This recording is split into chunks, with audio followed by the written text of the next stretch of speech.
Baik, selamat pagi rekan-rekan mahasiswa semuanya. Saya mulai ya. Bismillahirrahmanirrahim. Assalamualaikum warahmatullahi wabarakatuh. Waalaikumsalam Warahmatullahi warahmatullahi wabarakatuh.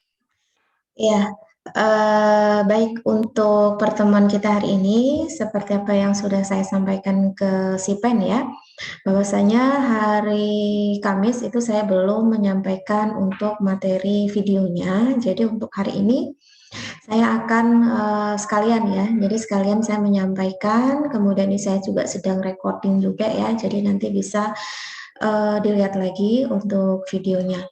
Kemudian karena waktu kita terbatas untuk Zoom-nya, jadi untuk kuis itu kesepakatannya kita mundurkan ya.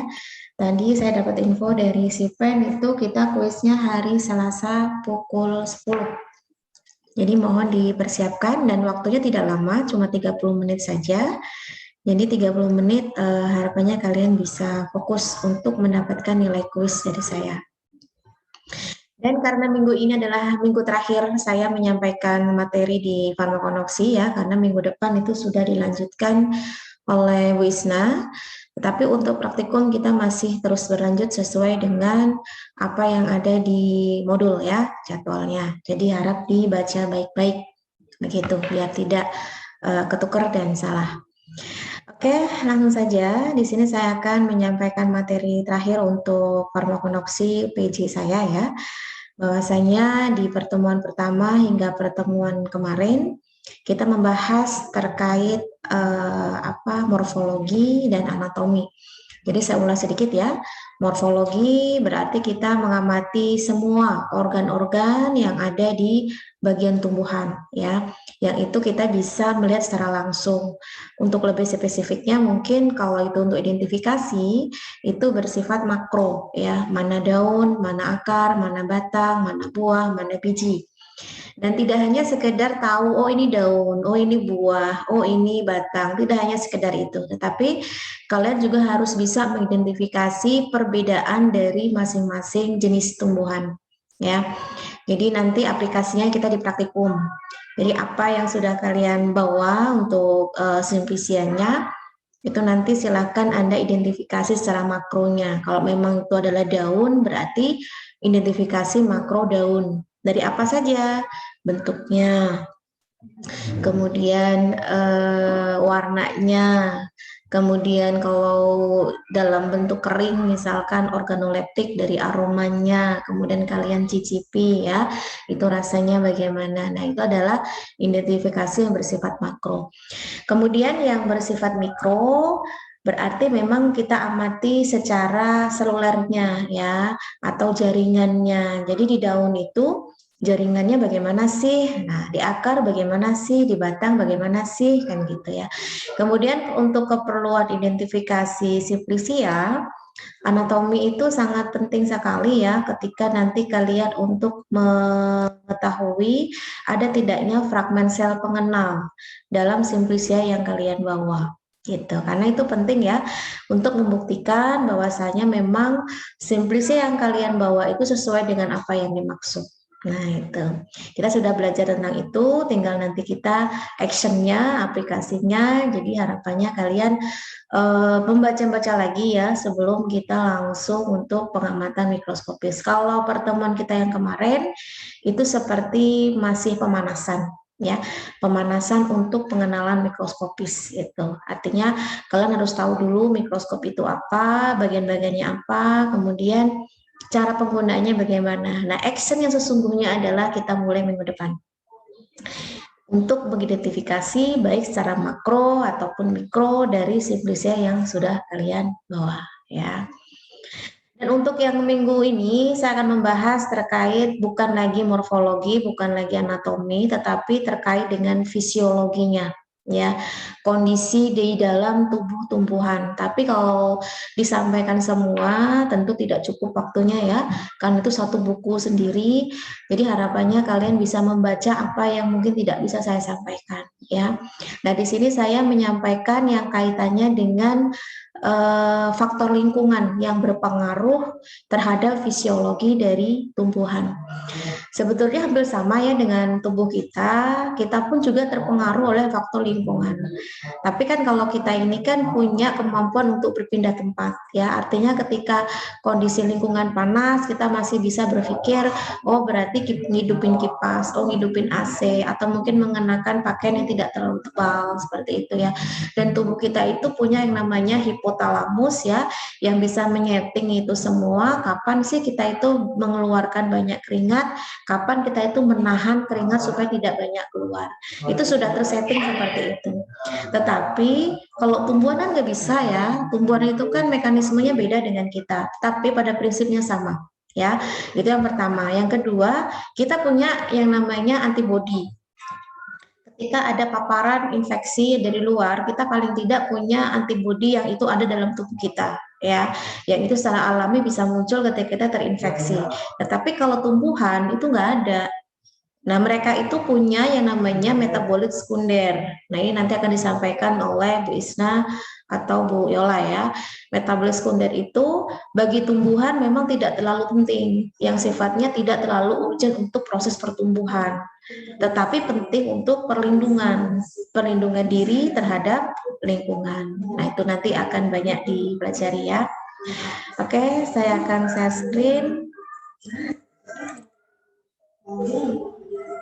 Nah, judul kita hari ini adalah fisiologi tumbuhan ya, yang jelas yang itu berkaitan dengan kondisi di dalam tubuh tumbuhan itu yang fokusnya adalah cekaman atau stres gitu ya. Jadi yang merasakan stres itu nggak hanya kita ya, terlalu banyak tugas, terlalu banyak ngezoom gitu ya. Mungkin saking padatnya pekerjaan itu akhirnya kita tertekan atau stres gitu ya. Nah, tumbuhan pun juga bisa mengalami stres. Nah, stres ini sebagian besar memang dipengaruhi oleh faktor lingkungan ya. Kita bahas satu persatu.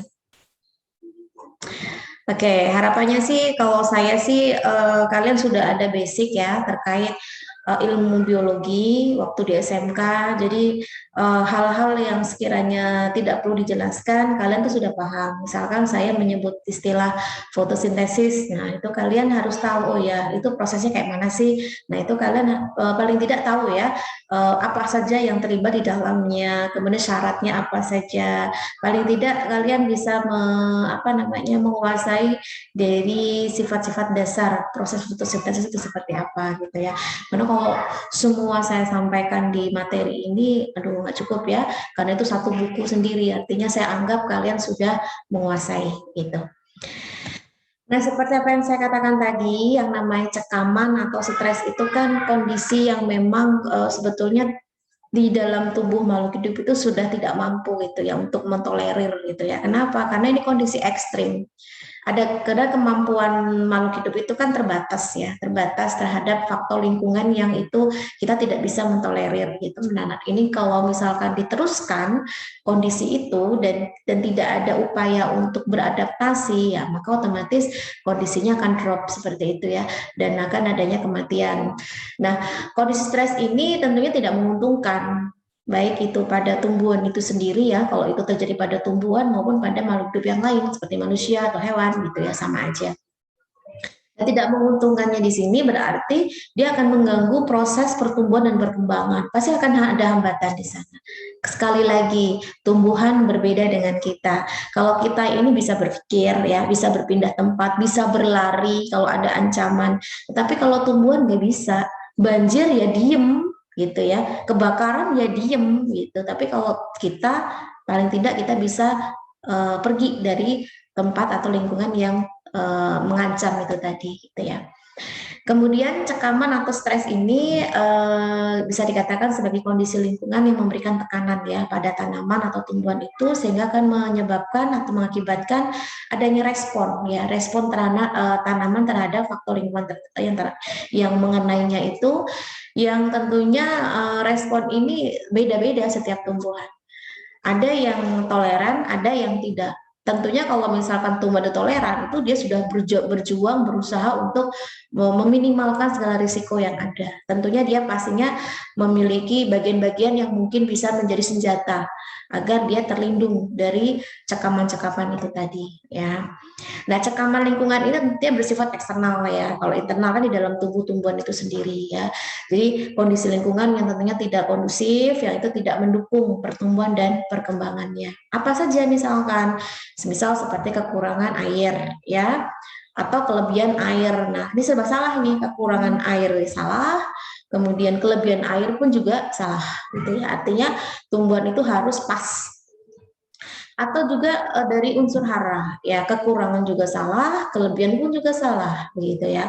Dan suhu terlalu rendah juga salah, terlalu tinggi juga salah. Artinya yang sedang-sedang saja. Nah, ini kondisi yang sulit gitu ya, karena tentunya kan tumbuhan tidak bisa mengukur menggunakan termometer seperti kita gitu ya. Kita kalau misalkan dalam kondisi suhu yang rendah, kita tahu kita kedinginan gitu ya. Pasti kita akan ada upaya untuk menghangatkan tubuh kita. Atau kalau misalkan terlalu tinggi, kita tahu dengan angka yang ditunjukkan, oh lebih dari 37 derajat Celcius nih.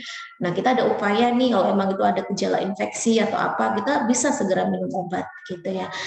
Nah, cekaman ini kalau pada tumbuhan tentunya akan memberikan faktor yang besar ya, atau risiko yang besar gitu ya, yang itu kaitannya dengan segala sesuatu yang berkenaan dengan perubahan-perubahan secara fisiologis dari tumbuhan itu.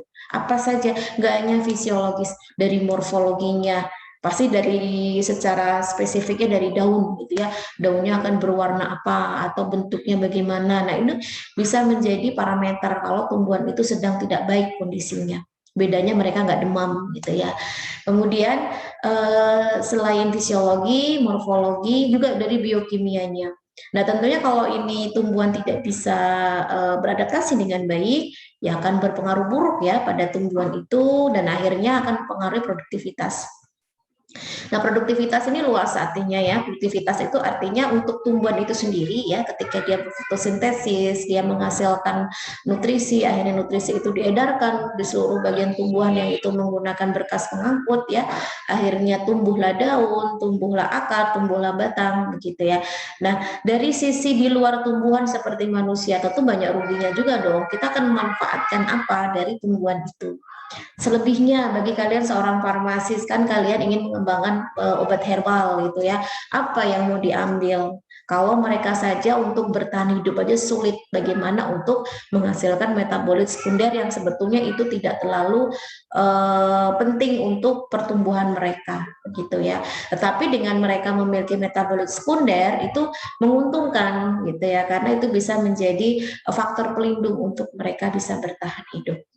Kemudian cekaman itu memang beriringan dengan istilah regangan gitu ya. Regangan itu artinya apa? Setelah tumbuhan itu mengalami perubahan-perubahan morfologi, fisiologi dan biokimia. Nah, ini tentunya akan berpengaruh terhadap organ-organ yang akhirnya fungsinya menjadi menurun dan berubah, tidak optimal, tidak maksimal begitu ya.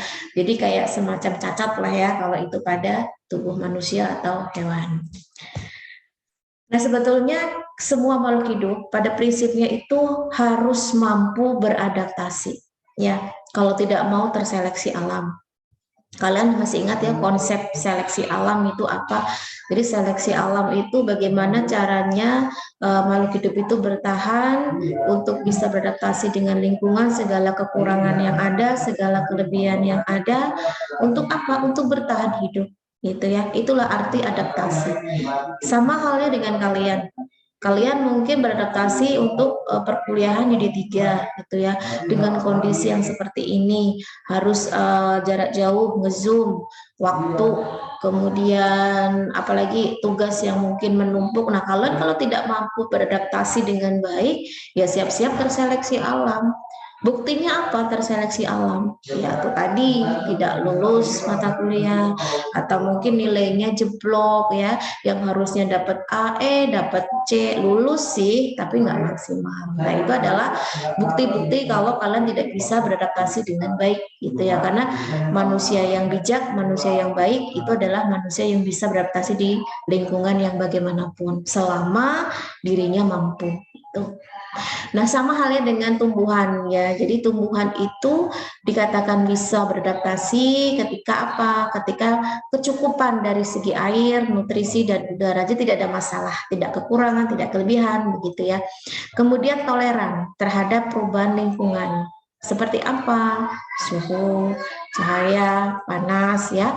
Karena tentunya kalau dia kekurangan, kelebihan apalagi itu akan berpengaruh buruk ya terhadap pertumbuhan dari tanaman itu.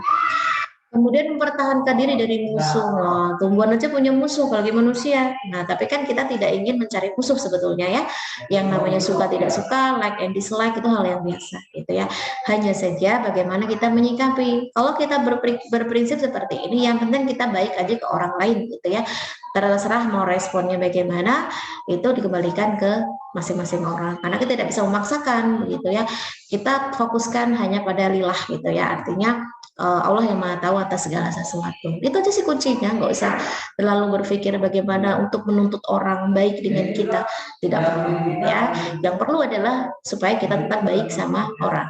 Nah, tumbuhan aja itu harus mampu mempertahankan itu dari musuh-musuhnya apa kalau tumbuhan?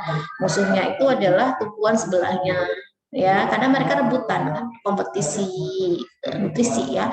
Kemudian gulma atau mungkin serangga, virus ya. Jadi virus itu tidak hanya menyerang manusia ya, virus itu juga bisa menyerang tumbuhan, tapi virusnya beda ya, bukan virus yang menginfeksi manusia. Kemudian mampu bereproduksi. Nah, ini sebuah jenis makhluk hidup syarat utama ya disebut sebagai makhluk hidup kalau dia mampu bereproduksi gitu atau memiliki alat reproduksi yang lengkap gitu ya dan bisa berfungsi. Nah, di sini saya akan menyampaikan cekaman dan regangan. Tadi saya menyebutkan bahwa regangan itu sebetulnya adalah kelanjutan ya, kelanjutan efek dari cekaman.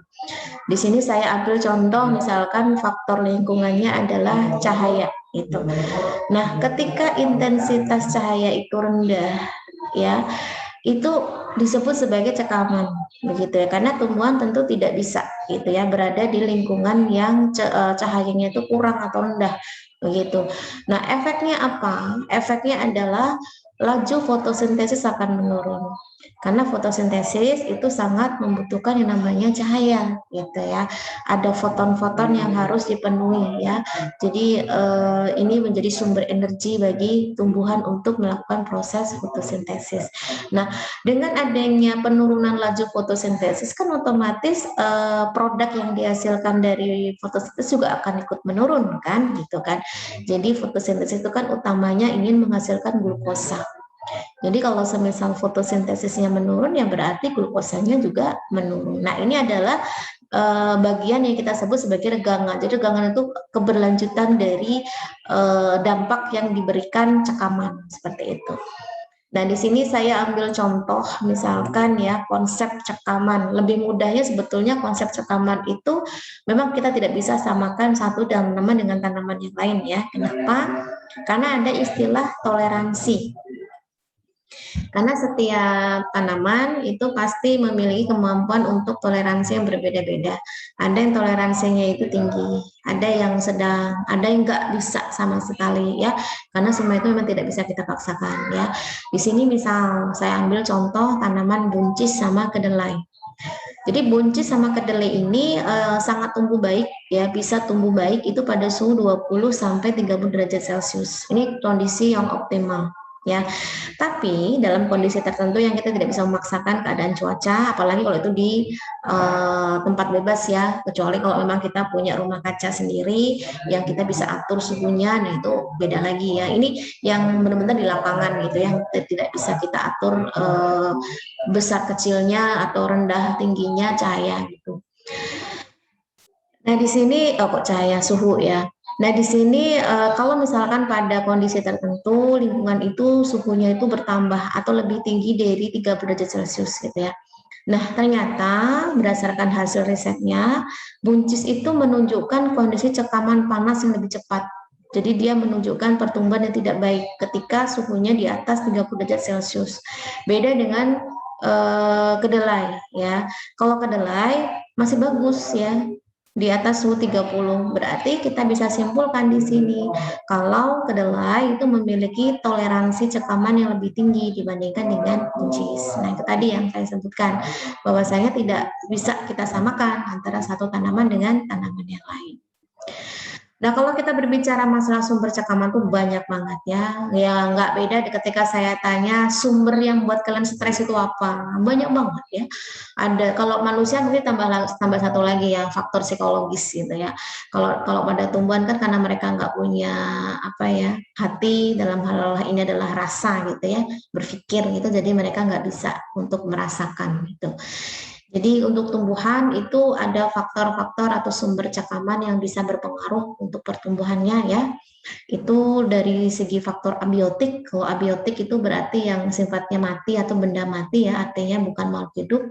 Sedangkan kalau biotik itu ya makhluk hidup lainnya gitu.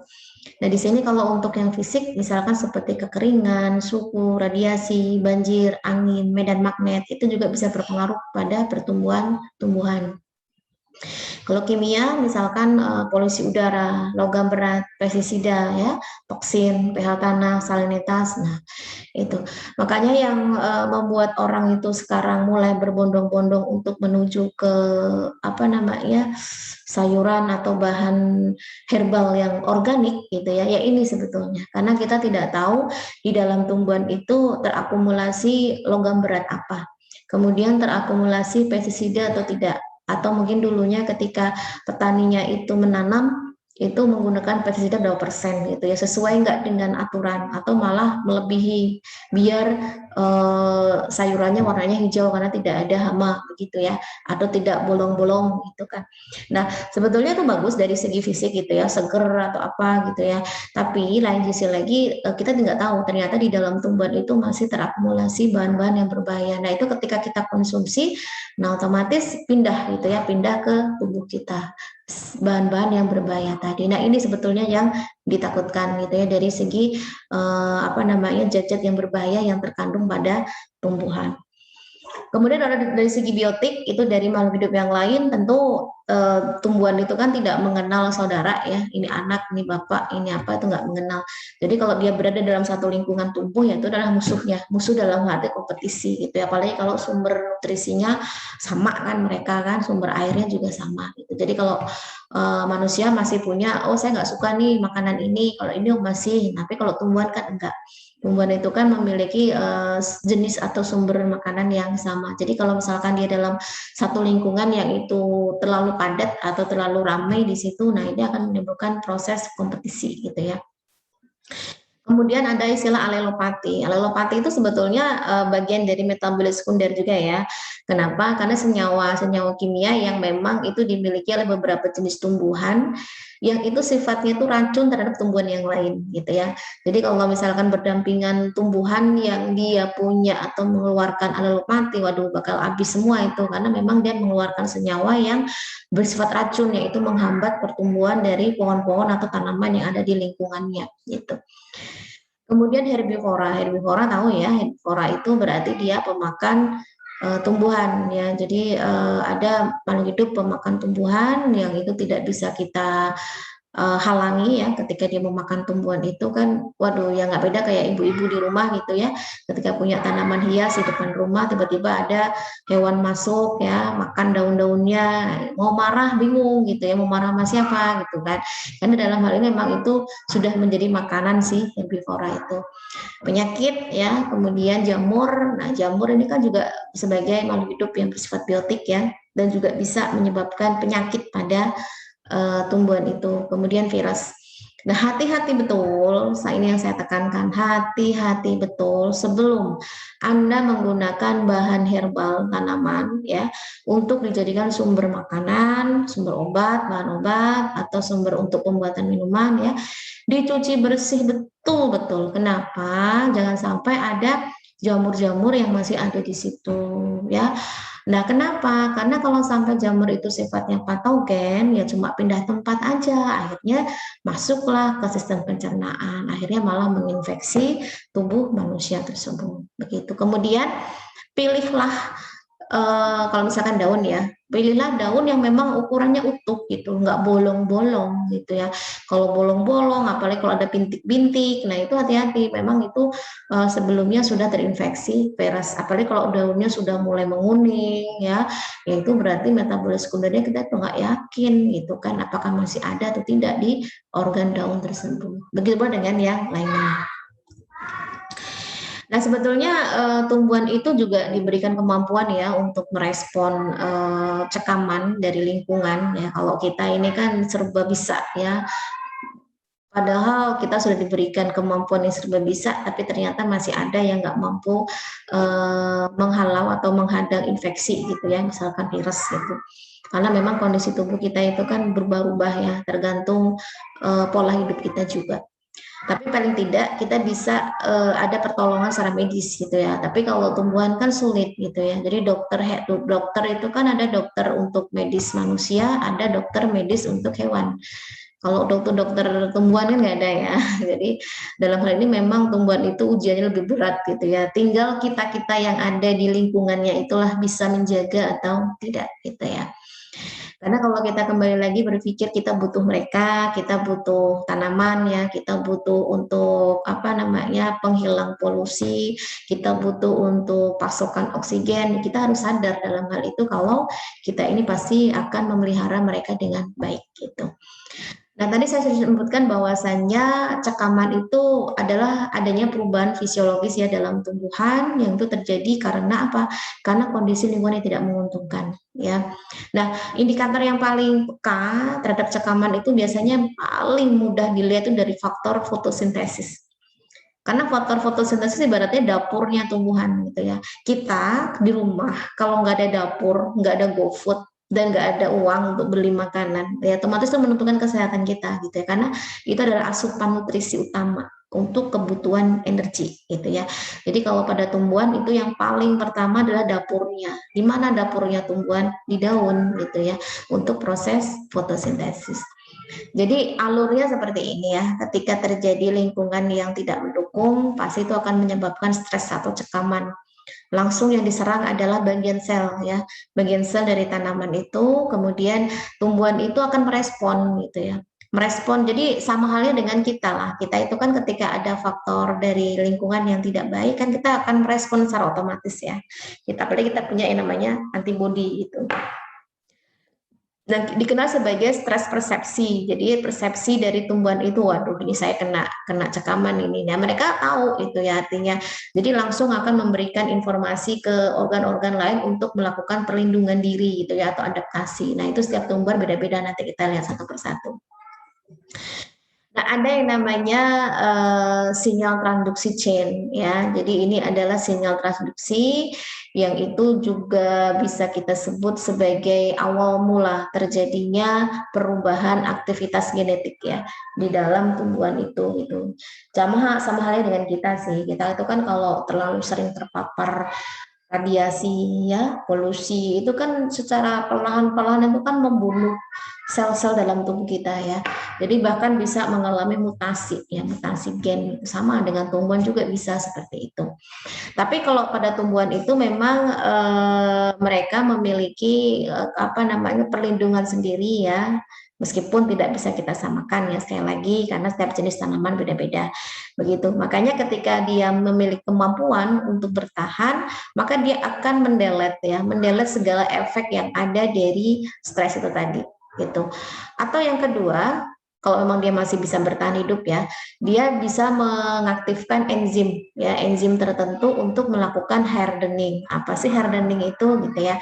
Hardening itu atau disebut sebagai aklimatisasi. Jadi aklimatisasi itu sebetulnya adalah proses perlindungan diri yang sebetulnya dia tercekam gitu, tapi dia masih mampu bertahan gitu ya dengan adanya stres resisten. Jadi dia itu bertahan dengan kondisi cekaman yang ada itu akibat adanya sedikit-sedikit bisa sedikit stres atau cekaman itu tadi, yang itu meningkat secara perlahan begitu ya.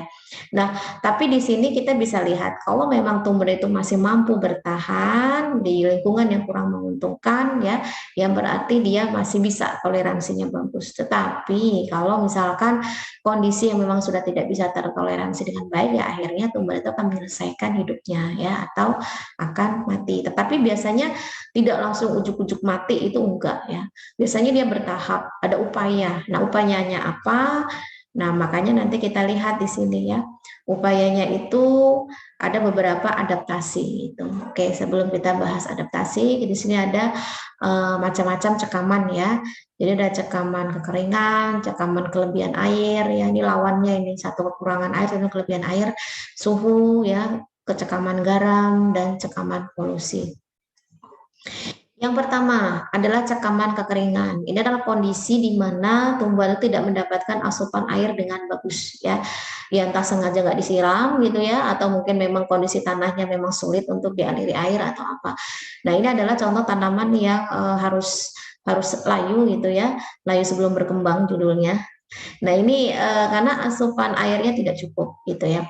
Dan akhirnya akan menimbulkan kematian lama-kelamaan karena kondisi lain itu tadi sehingga organ-organnya tidak bisa berfungsi untuk berfotosintesis. Nah, kalau sudah daunnya kayak gini udah nggak bisa nih berfotosintesis.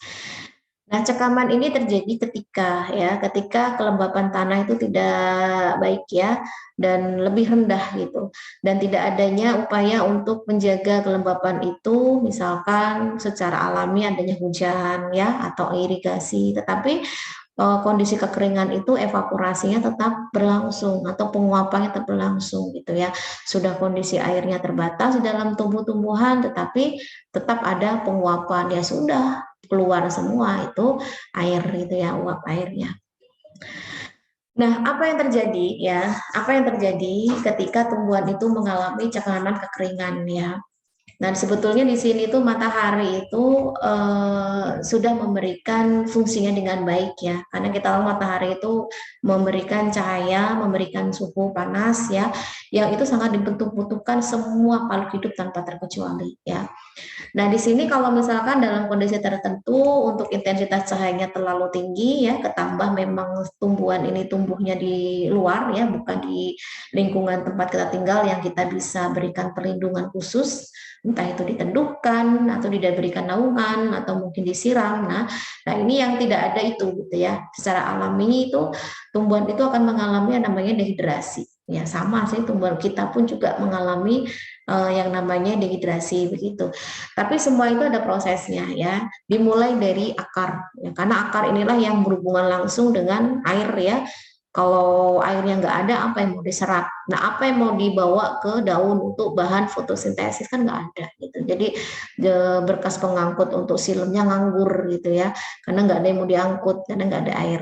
Tetapi dalam hal ini tumbuhan itu akan beradaptasi. Jadi beradaptasinya adalah di bagian akar ini akan diproduksi hormon ya. Hormonnya namanya hormon ABA atau asam absisat ya atau asam absisik gitu. Jadi hormon ini tuh berusaha ya ketika ada di akar itu akan membuat akar atau menstimulasi akar untuk mengambil air gitu ya. Akan digiatkan lagi untuk mengambil air. Itu yang pertama. Yang kedua, itu akan merangsang penutupan stomata. Nah, kalian kemarin sudah praktikum melihat stomata di daun ya, di epidermis atas. Nah, itu kan stomata itu kan untuk sirkulasi udara gitu ya, pertama. Kemudian juga bisa sebagai lalu lintas untuk air ya. Jadi dengan menutupnya stomata itu diharapkan bisa sedikit mengurangi penguapan gitu ya. Ini secara alami seperti itu. Nah, kemudian dengan adanya penutupan itu tadi, maka akan menyebabkan turgiditas selnya menurun gitu ya. Jadi turgiditas sel itu akhirnya akan menghemat air ya. Jadi tumbuhan tidak akan kehilangan banyak air, sama halnya dengan manusia.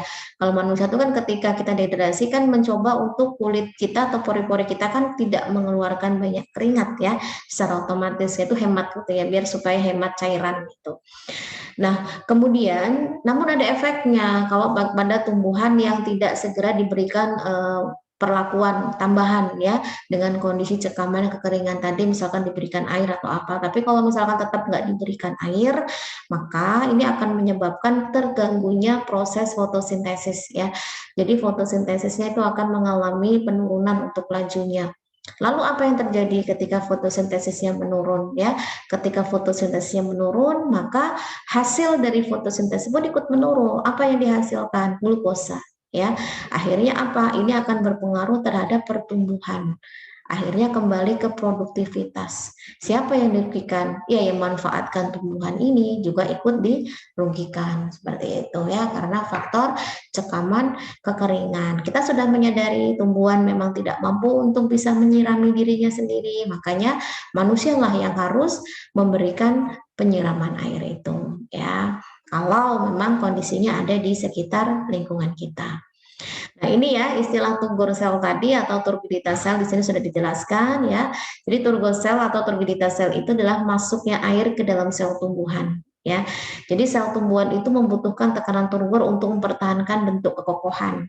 Jadi kalau misalkan Anda melihat tanaman itu layu, berarti kandungan airnya udah mulai menurun. Dia nggak kokoh gitu ya, nggak, daunnya itu nggak membuka dengan baik, layu, lemes gitu ya. Samalah dengan kalian kalau belum minum atau keadaan puasa itu kan pasti akan kelihatan banget. Bahkan banyak yang bilang kalau habis buka puasa itu yang penting minum gitu ya. Nanti lupa laparnya gitu. Karena memang air itu bisa dikatakan mengalahkan lebih dari rasa lapar gitu ya. Karena dehidrasinya itu luar biasa. Sama ya dengan tumbuhan gitu ya. Nah, apa yang terjadi ketika tumbuhan itu kekurangan air ya? Yang pertama, turbiditasnya itu dia akan menurun ya, dan akhirnya tumbuhan akan layu secara otomatis. Nah, ini perbandingan ya antara morfologi akar yang mengalami kekeringan dan yang tidak.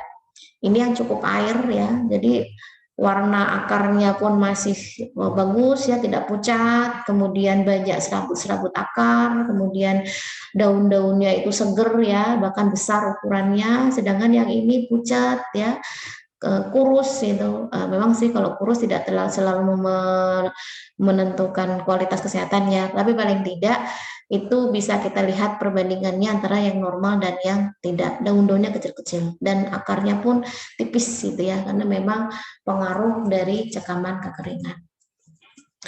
Nah, itu di morfologi ya. Jadi morfologi apa, adaptasi ya. Jadi tumbuhan itu juga mampu untuk beradaptasi gitu ya. Jadi adaptasinya pertama adalah adaptasi morfologi. Nah, morfologi itu maksudnya penyesuaian diri terhadap lingkungan. Ya, misalkan dari bentuknya dibuat seperti apa. Ini kalau ini kan bukan wewenang kita ya, yang sudah menciptakan begitu hebatnya, begitu luar biasanya ya kemampuan tumbuhan untuk bisa bertahan hidup begitu. Misalkan di sini ada tanaman dari golongan xerophyt ya. Golongan xerophyt itu maksudnya di permukaan daunnya itu bisa ditumbuhi, bisa diberikan lapisan lilin gitu ya. Atau kalau kalian kemarin masih ingat penjelasan saya, ada istilah lapisan kutikula gitu ya. Misalkan pada daun talas ya. Jadi kalau ada peribahasa mengatakan bagai air daun talas, itu berarti airnya itu kan nggak membasahi daunnya, jadi lari ke sana, lari ke sini. Tapi itu konteksnya negatif ya. Kalau ada peribahasa bagai air di daun talas, berarti seorang itu kan tidak punya pendirian ya, ke sana ikut, ke sini ikut ya kan. Yang penting saya ikut. Nah, itu tapi dia tidak punya keputusan. Nah, itu sangat buruk dari segi psikologis. Nah, di sini ada juga kaktus ya. Kaktus pun juga termasuk ke dalam xerophyt, tapi beda ya, bukan lapisan lilin atau kutikula, tetapi dia modifikasinya itu duri ya, ada duri sama ada daun gitu ya. Tuh daun yang tebal, bukan tipis. Ini kan daun-daun yang tebal gitu ya. Yang fungsinya untuk apa? Untuk mengurangi penguapan. Karena kita tahu kaktus itu kan hidupnya di tempat yang panas ya, tempat di gurun seperti itu, yang kalian pun sebetulnya kalau mau memelihara kaktus itu sangat mudah gitu ya, nggak usah disiram pun hidup gitu. Tapi kan berarti nggak butuh air, tetap butuh air, tapi toleransinya tinggi dibandingkan dengan tanaman-tanaman yang lain. Hidrofit ya, kebalikannya ini. Hidrofit itu dalam kondisi yang harus basah dan bahkan terendam gitu ya. Misalkan seperti kangkung, teratai, eceng gondok ya. Ini yaitu daunnya terapung di atas gitu ya. Kemudian batangnya menggembung yang itu berisi udara yang supaya bisa mengapung ya. Kemudian akarnya itu kecil di bawah air ini ya yang bisa menyebar ke seluruh bagian dari bawah tanah, bawah air gitu ya. Itu, nah sebetulnya adaptasi morfologi itu banyak ya, ada xerofit, hidrofit, hygrofit, halofit, mesofit. Nah ini tinggal tugas kalian saja. Jadi silahkan kalian lengkapi tabelnya ini. Kalau saya sampaikan satu-satu waktunya nggak cukup ya. Yang kedua adalah adaptasi fisiologis ya. Adaptasi fisiologis ini ada dua ya. Jadi ada adaptasi anatomis sama adaptasi biokimia. Sebetulnya sudah saya sampaikan juga ya di materi berikut sebelumnya bahwasanya itu ada jenis tanaman yang memiliki bagian modifikasi epidermis ya. Misalkan contohnya sel kipas. Ya, sel kipas ini dimiliki oleh tanaman rumput yang daunnya panjang-panjang gitu ya. Yang itu secara spesifiknya kalau untuk semua daun itu kan menjalankan fungsi sebagai organ untuk fotosintesis itu kan harus mampu mengikat CO2 gitu ya atau karbon dioksida nggak jangan kebalik ya bukan oksigen tetapi CO2 kalau oksigen itu kita ya jadi kalau misalkan kalian bilang saya mah nggak makan sayuran saya mah nggak butuh tanaman saya masih bisa kok hidup tanpa tanaman itu bohong gitu ya kalau memang Anda memang tidak butuh tanaman berarti Anda akan mendapatkan oksigen itu dari apa? Dari siapa gitu ya?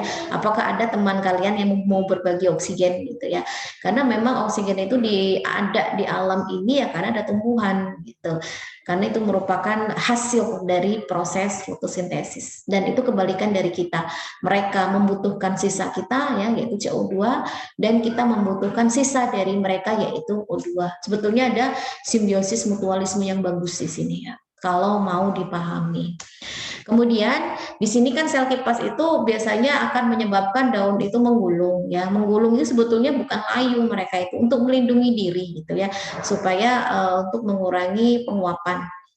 Kemudian khusus ya untuk pada tanaman CAM ya, CAM itu adalah jenis tanaman sukulen yang pada umumnya tidak memiliki lapisan sel palisade. Kemarin saya sudah menjelaskan juga, tidak semua daun itu ada palisade ya ada spons ya dari secara umumnya itu adalah jaringan untuk parenkim gitu ya untuk proses fotosintesis tapi tidak terplot oh ini palisade oh ini bunga karang itu nggak ada yang seperti itu. Nah, di sini apa namanya kalau dalam kondisi kering ya, itu stomatanya pada malam hari itu akan terbuka ya untuk mengabsorpsi CO2 dan akan menutup pada siang hari gitu ya hemat gitu ya supaya tidak terjadi transpirasi yang berlebih. Itu untuk yang adaptasi anatomis. Yang kedua, adaptasi biokimia. Ini biasanya pada kekeringan ya itu tumbuhan itu toleransinya sebetulnya rendah sebetulnya untuk suhu ya nggak bisa bertahan karena apa pengaruh dengan enzim itu kan gampang rusak ketika suhu terlalu tinggi sama dengan kita sebetulnya kita pun kalau dalam suhu yang terlalu tinggi itu hati-hati bisa merusak enzim akhirnya mengganggu metabolisme tapi dalam beberapa jenis tumbuhan itu ada perlindungan khusus ya jadi ada bagian-bagian yang memang disetting ya atau dibuat dia itu tahan dengan kekeringan gitu ya yang itu mengandung cukup banyak air gitu. Contohnya di sini pada biji dari jenis ephemeral ya yang ini berfungsi untuk mendukung proses perkecambahannya. Kemudian yang ketiga adalah adaptasi tingkah laku ya. Jadi adaptasi tingkah laku ini sebetulnya bisa dilihat dari apa yang dia lakukan, si tumbuhan itu lakukan ketika kekeringan gitu ya misalkan untuk memenuhi asupan airnya atau untuk memenuhi cakupan sinar matahari yang cukup gitu ya. Di sini membantu untuk si tumbuhan itu bertahan hidup gitu ya. Nah, contohnya di sini saya ambil simpel aja, misalkan pada pohon jati ya. Pohon jati itu kan daunnya lebar. Jadi kalau semisal tetap dipertahankan, maka akan banyak air yang akan terbuang melalui proses penguapan. Akhirnya malah seluruh bagian tumbuhannya akan mati. Nah, dalam kondisi ini, pohon jati memilih untuk menggugurkan daunnya sesaat, gitu ya, atau meranggas. Jadi tujuannya untuk mengurangi penguapan gitu ya. Jadi kalau dibandingkan ini kemarau, ini penghujan, kan beda banget ya. Satunya kelihatan teduh gitu ya, satunya kelihatan gersang. Tapi dalam hal ini si jati ini masih hidup ini, meskipun nggak punya daun gitu ya. Tapi ini adalah cara untuk beradaptasi agar tetap bertahan hidup. Kalau dia mempertahankan kondisi daun yang banyak kayak gini ya, jangankan untuk bisa kayak gini ya, mungkin mati semua gitu ya. Yang kedua adalah tumbuhan hutan hujan tropis ya.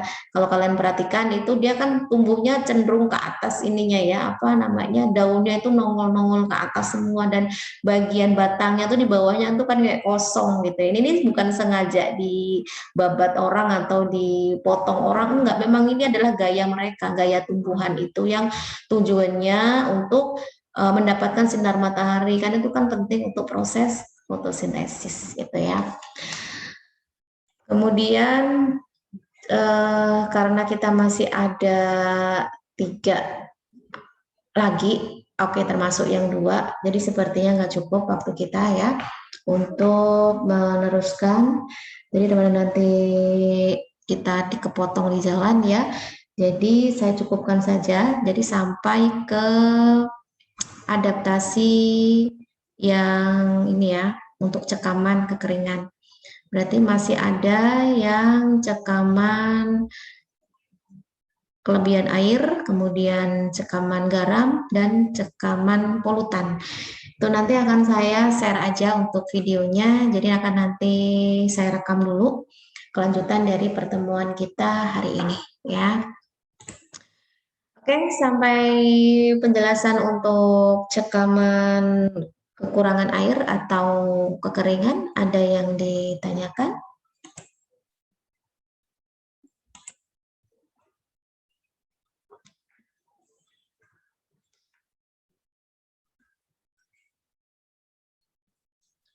Oke, satu lagi deh, 3 menit lagi biar jelas. Di sini saya akan memberikan tugas ya.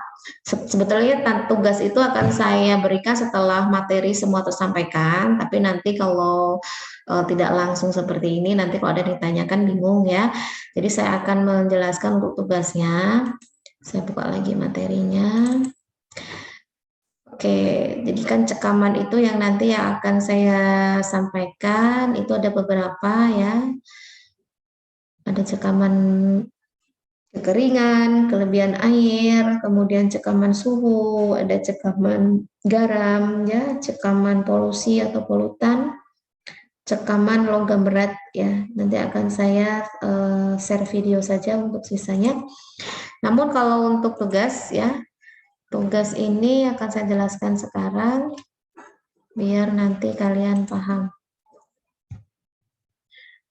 Oke. Jadi saya pengen kalian sebelumnya ya, jadi silahkan cari jurnal dengan keywordnya atau kata kuncinya adalah cekaman dan metabolit sekunder ya. Yang harapannya kalian bisa menemukan jurnal itu yang tahunnya itu di atas tahun 2000. Oh, kan masih range-nya masih jauh banget ya. Sekarang kan tahun 2021, berarti 20 tahun terakhir ya. Ini masih banyak tentunya. Untuk mencari jurnal di tahap awal, itu silakan kalian bareng-bareng dulu aja dalam satu angkatan ya. Siapa yang nemu silakan di list ya, atau diwajibkan aja semua. Kalaupun toh sama ya udah nggak apa-apa, nanti diseleksi lagi ya. Jadi silakan secara bersama untuk mengelis judul jurnal beserta linknya ya.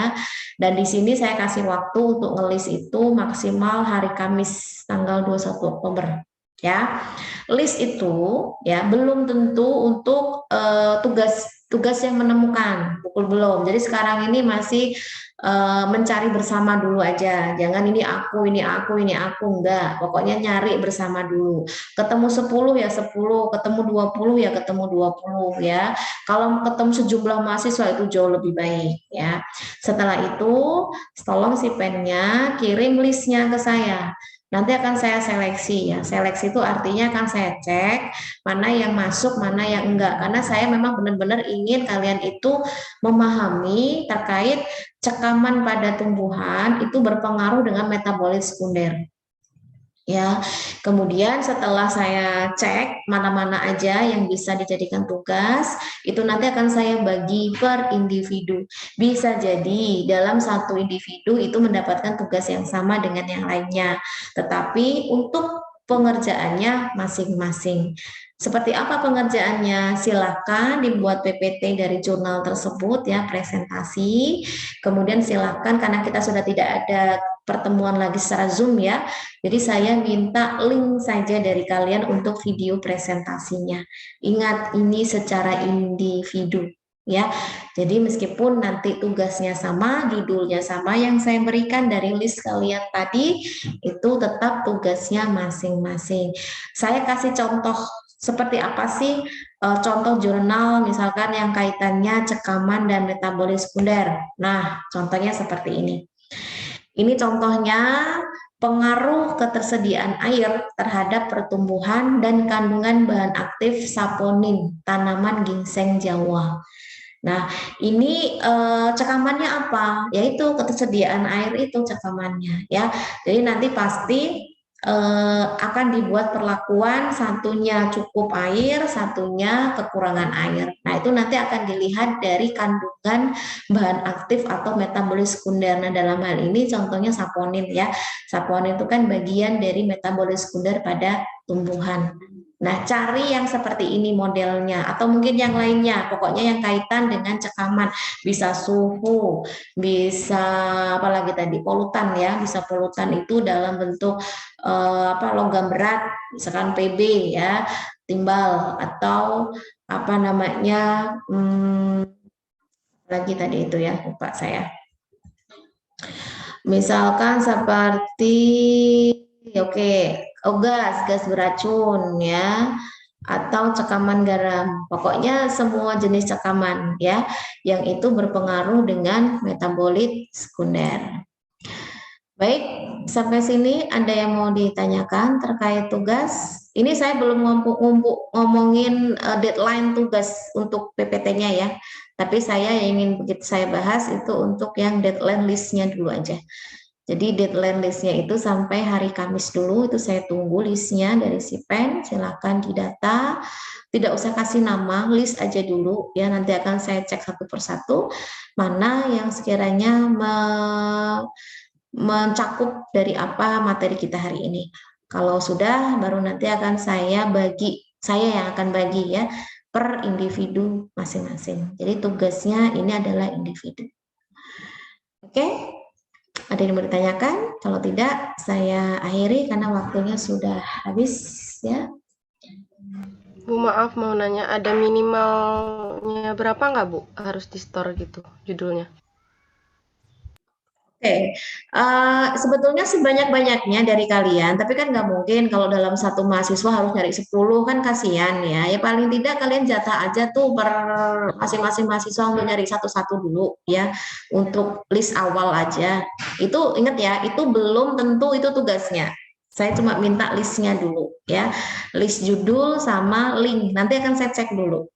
Misalkan dari yang kalian kumpulkan itu ada 20 misal, nanti saya cek. Oh ternyata yang bisa cuma ada 10, ya sudah berarti 10 itu yang saya bagi ke kalian gitu. Tapi jangan ngasal ya, artinya tetap kalian harus serius nyarinya, yang nggak sesuai ya jangan dicantumkan. Pokoknya yang berkenaan dengan cekaman terhadap metabolit sekunder pada tumbuhan. Kita pengen tahu ya, kita pengen tahu sejauh apa sih cekaman itu berpengaruh dengan produksi metabolis sekunder, karena yang akan kalian kejar itu kan metabolis sekunder dari tumbuhan gitu ya. Ya bukannya kita tidak memperhatikan mereka, tapi dengan begini kalian harus bisa menghargai tumbuhan gitu ya. Artinya oh ternyata cekaman air itu, kekeringan air itu berpengaruh dengan produksi saponin misalkan. Padahal saponin itu penting sekali untuk bisa kita kembangkan untuk obat herbal gitu ya. Berarti kan kita harus bisa memelihara tanaman yang akan kita ambil manfaatnya dengan baik agar hasilnya maksimal. Gitu. Oke, itu penjelasan dari saya. Terima kasih. Bu, terima kasih. Selamat pagi menjelang siang. Assalamualaikum warahmatullahi wabarakatuh. Waalaikumsalam Waalaikumsalam warahmatullahi warahmatullahi wabarakatuh. wabarakatuh. Ya, Bu. Oke, sama-sama.